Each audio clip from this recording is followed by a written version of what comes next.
now. Yes, thank you for your introduction. So as agreed by my co-authors, Associate Professor Dr. Nguyễn Văn Long and Master Nguyễn Thị Lê, I will present the result of our study today.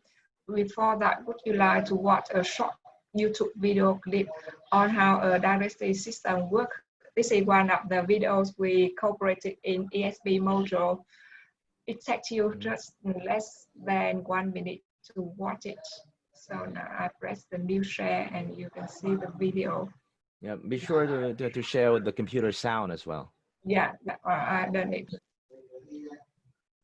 Can you see my video now? Okay, yeah, we can hear it too. When you eat food, you chew it into smaller pieces and swallow it. It mixes with saliva, which comes from the salivary glands. The food then goes down the esophagus and into the stomach. When the food leaves the stomach, it begins its journey into the small intestine.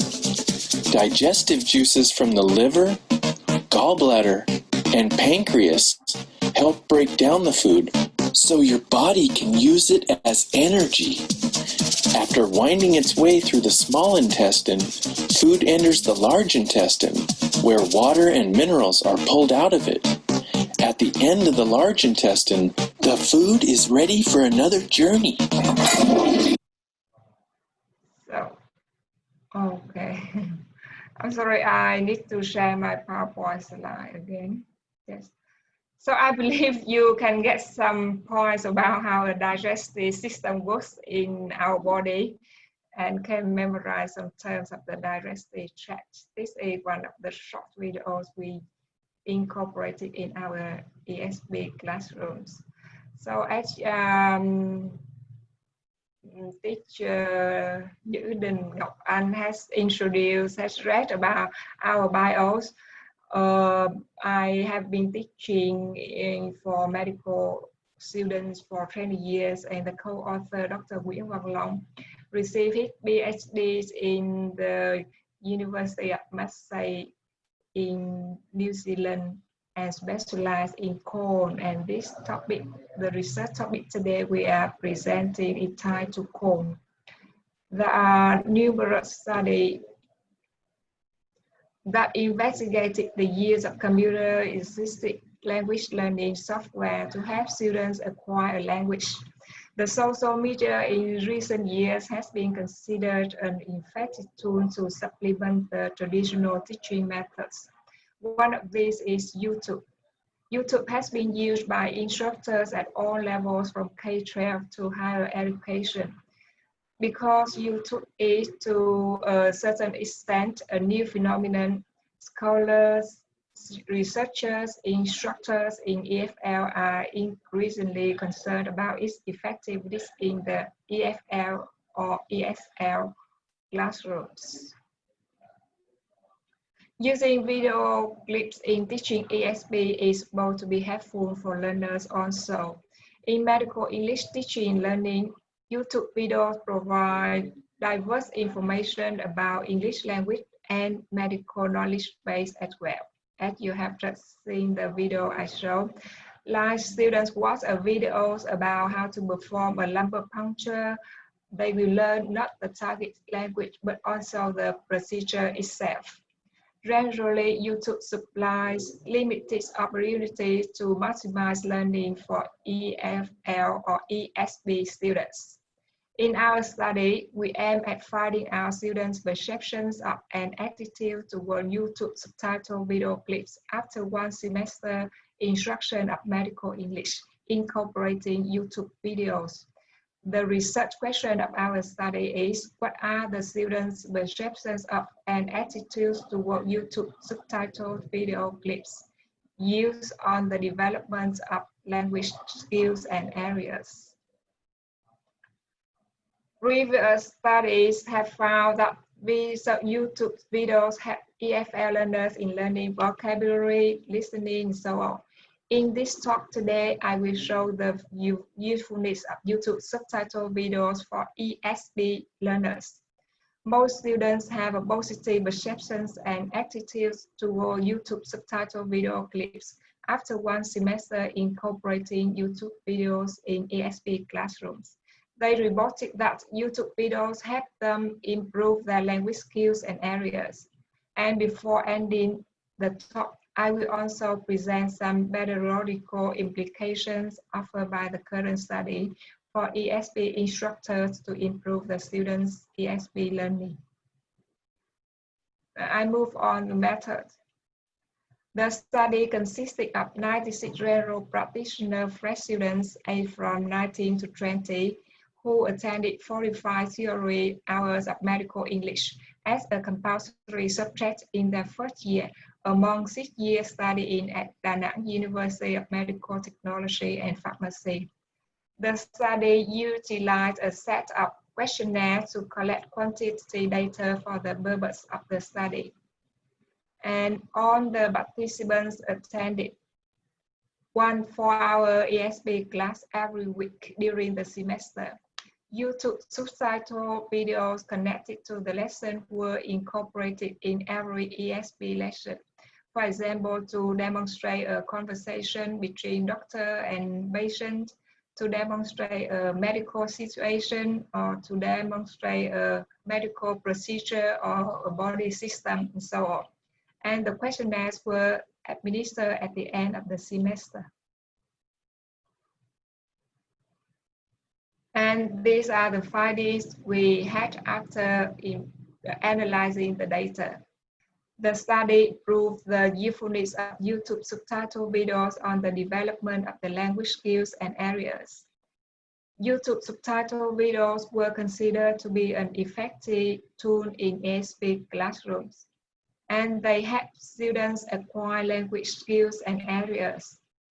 The majority of the participants involved in the study had positive perceptions and attitude toward using YouTube subtitle videos, and this answers our research question assessed before. Now I will in detail present and discuss the results of the study according to the subcategories. First, students' perceptions of YouTube videos.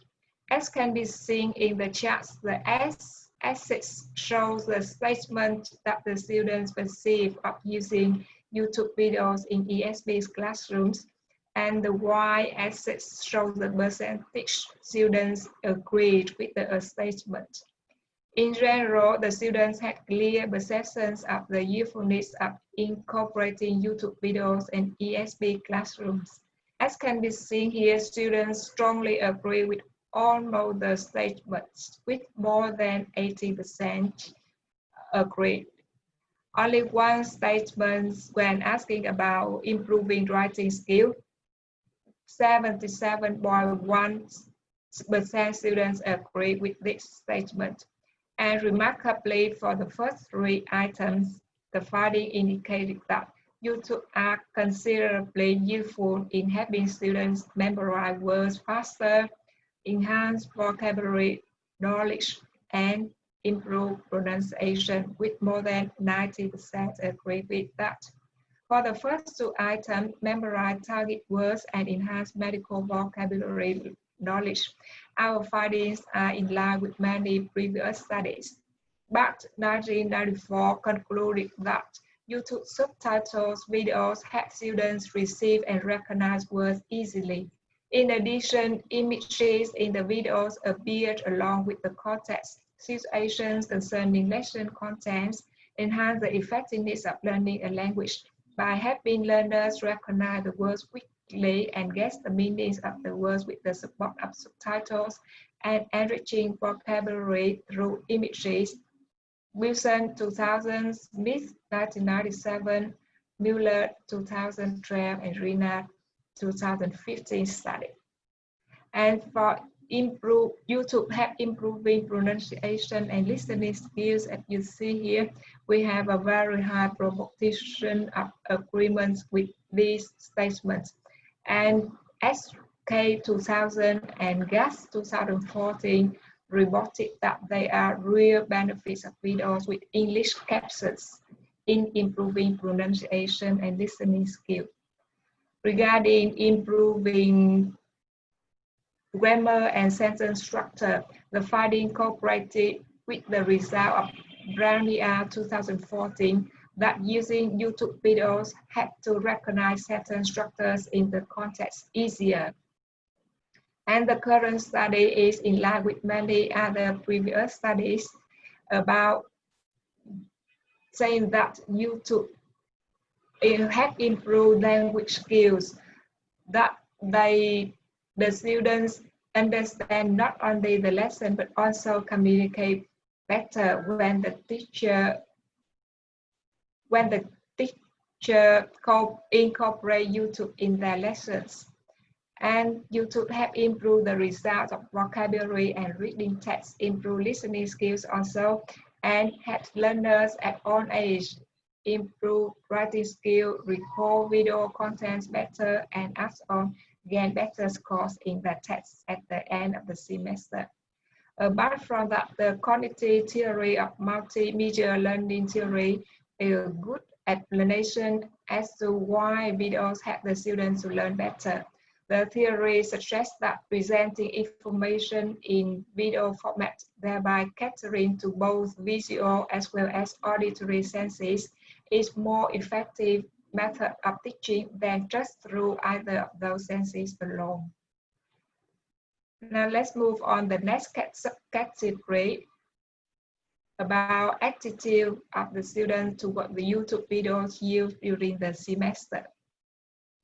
As you can see here, the result when asking about if YouTube create excitement, there are more than 90% of participants agree with this statement. And yet, 2018 reported that 73% participants agree that YouTube videos create excitement in EFL classrooms. She investigate many other methods like using pictures, using games, songs to create excitement, but YouTube has a high proportion of agreement. And to evaluate the YouTube video clips we use during the semester, the students were asked about if video contents are appropriate and connect to the lesson subject. There were 90.6% agreed that the content videos we used were appropriate. And when asked about whether the video used in the ESB classrooms more effective than without using videos, there were 94.8% agreed with that.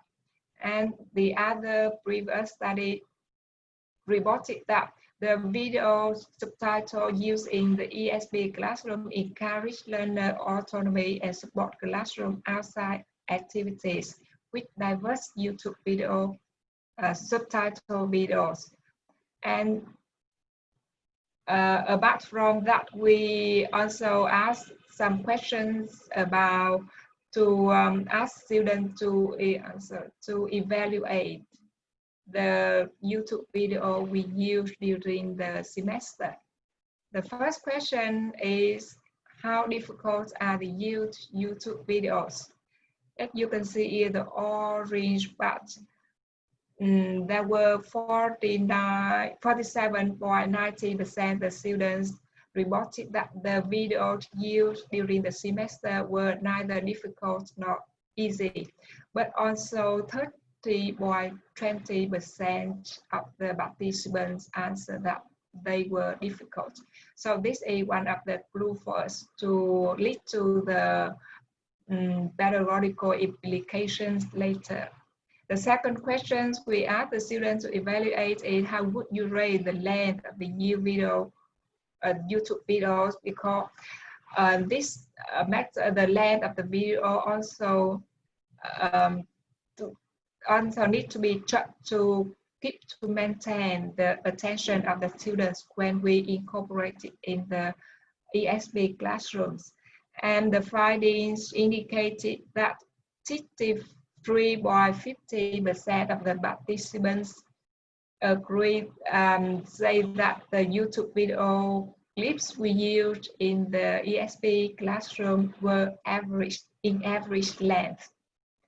there were 25% reported that they were short. So in the future, instructors, they should take this into consideration to select the videos for the students. And the last question we asked about the expectation of future video length. 3 minutes, 5 minutes, 10 minutes, 15 minutes, or 20 minutes. And this is the result we received from the questionnaire. 32.30% say that 20 minutes of the length of the video is okay.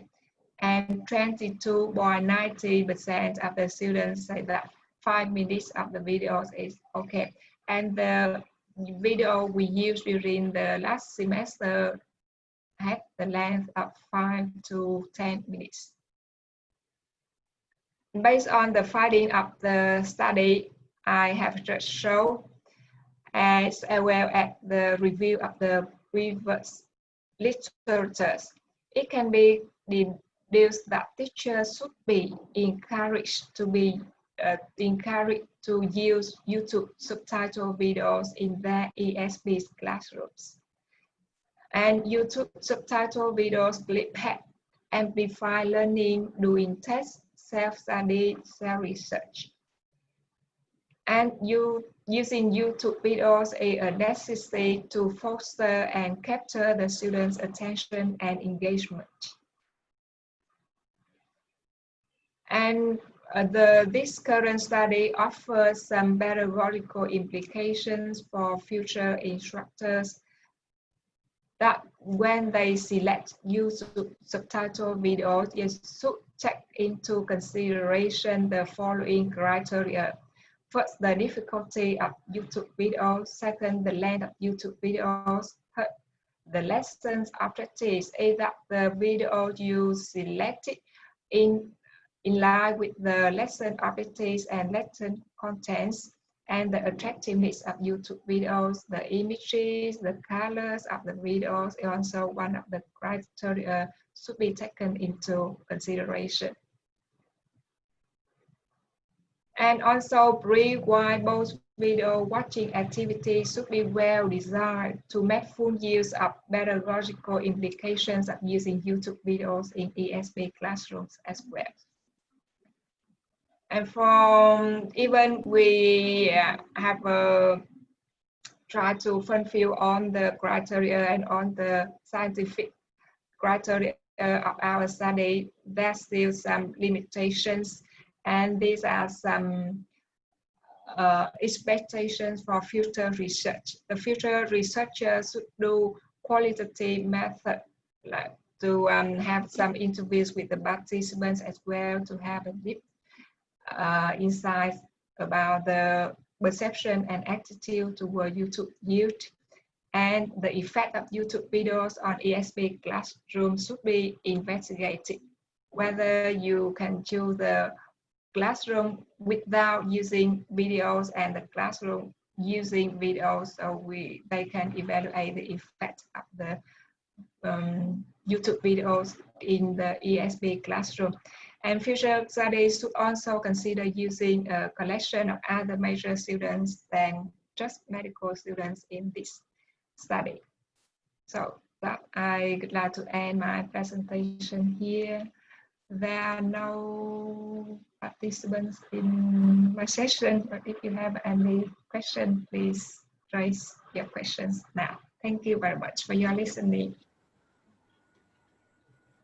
Thank you so much. I would like to ask you one question. I was actually write a question before you show the slide on this criteria that I mean, like in the future research or in the future project, you might need to take into consideration when selecting YouTube videos. And my question is, what were the criteria for your choice of YouTube videos to incorporate in your ESP course, and what your students' English level? Yes, Yes, the criteria should be included the English proficiency level of the students also.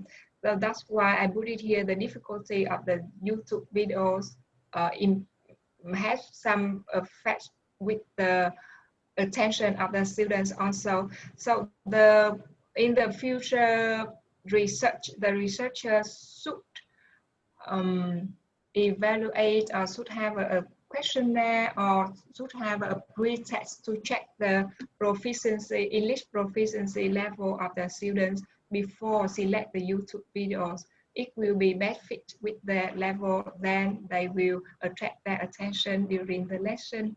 And the criteria about the length of the YouTube videos, according to the result of this study, the video should be within 5 minutes to 10 minutes. More than 10 minutes will be a burden for the student to follow. And for the lesson objectives, there are a variety of YouTube videos have some relating to the lesson contents, but the researcher should base closely to the objective of the lesson as well to select video. And on Sorry. What yeah, were you you can. saying? Because I was wondering whether you follow these criteria when selecting the videos. I mean, when you carry out this project, this research, did you follow these criteria? Yes, here in this study, I should follow in the questionnaire that the students filled out to investigate their perception of the use.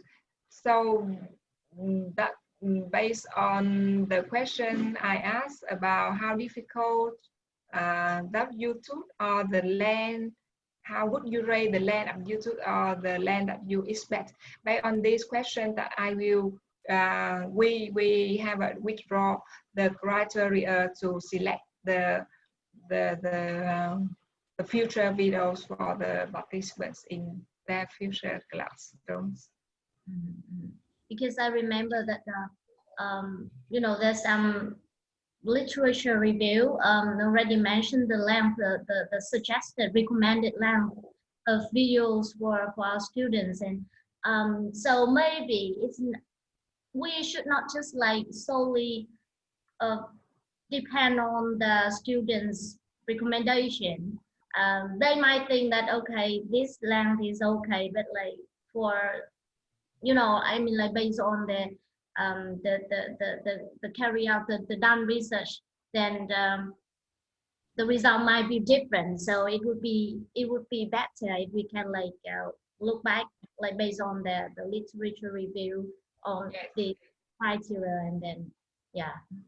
Yes, I catch your idea. Yes, that I didn't present the literature review today because I think I didn't have enough time. But I have read the literature review before design our questionnaire for the So, study. have you published this paper, the research? You published it? Yes, I will write the article for the proceeding of the workshop, and you will show the literature review. I have a review before I design the questionnaire for this study. Thank you. Yeah.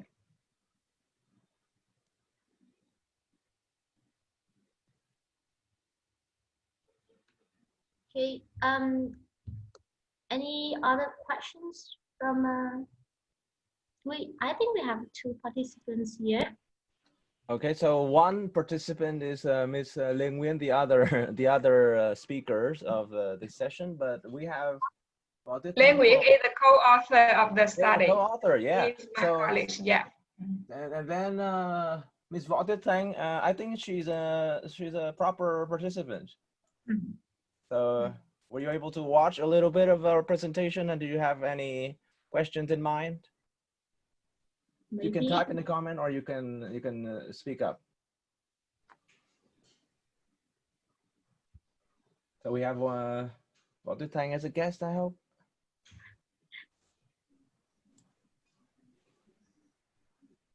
Okay, so can you please type your email address on the slide now, so that people in the future watching this video will be able to watch this and ask your question. Sure.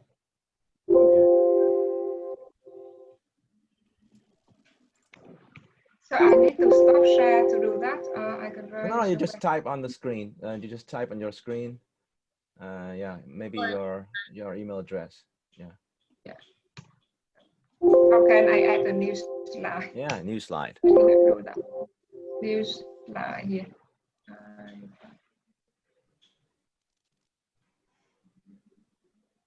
That's it. Yeah. Oh, it's another it's another instance. It's another executable file. Yes. So yeah, just create another slide. This is not another slide, yes. not another file. I insert another slide here.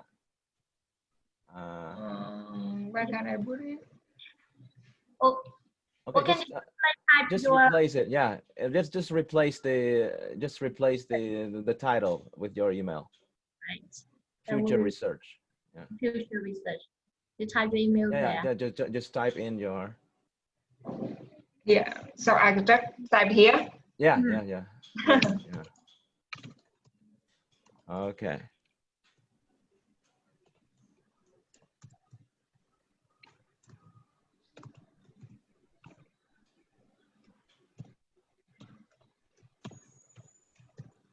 Yes. Okay, perfect. All right, so we are exactly at 4 p.m. So I think that's it for today. And due to the limited time, we will have our sessions concluded now. On behalf of VIC 2020, we wish you all the best with all of the rest of the virtual convention. Thank you, our speaker, and thank you for all of our supporters and our viewers. And have a good time. Yeah. Thank you very much.